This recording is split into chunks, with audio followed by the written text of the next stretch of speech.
So are you here to take questions, or do you have an announcement? You know, I think I'll start off with, there's been a lot of speculation on what's going on with Matt Holliday, and what we've decided to do is activate him today.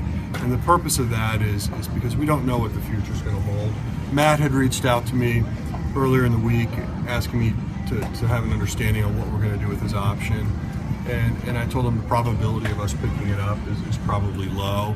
I asked him if he would like that moment, if he could get a chance to play this weekend, to do that. It's been 7.5 years, and they've been great years. I mean, Matt's been an amazing teammate. We've had a lot of success with him being a key member of that. And so he reached out to us today. He mentioned that he would like to be activated, and in terms of when we use him, time will tell, but he is just grateful for being a part of the Cardinals over these last 7.5 years, and he also wants to express his thank you to the fans, to Mike, to Tony, and to Mr. DeWitt and other investors, and we will have a statement on his behalf later today. But I think a lot of speculation has been going on what's going to happen there, and you know, to honor my relationship with Matt, I felt like it was better to be candid with him, and rather than just say we'll decide that when the offseason comes. So you guys have honestly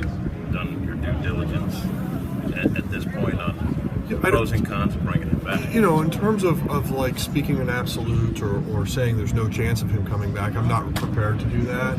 We haven't had our off-season meetings. We certainly have an understanding of what we think the club's going to look like or what we want to see happen, but those kind of conversations are always done when the season ends and we start to focus on next year. We still have 3 games, very important games, and you know, no one wants to be a distraction on that, and our focus should be on winning tonight.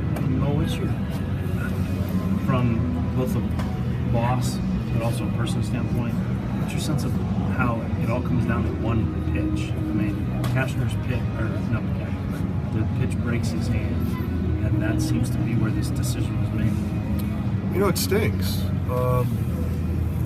The unfortunate part of baseball or sports are injuries, and in his case, he literally got a bad break, no pun intended. And you know, I feel bad about that, but I also, when you sit in my seat, it can't solely be on relationship and only maybe the short view. I have to think about this long term and what we think's best for this organization, and how we think we can be stronger and how we can get stronger. And so it's unfortunate, but nothing ever lasts forever, especially in sports. And so it's one of those things where, you know, we're having this conversation today, or we're having this conversation next week or 2 weeks from now, whenever our season ends.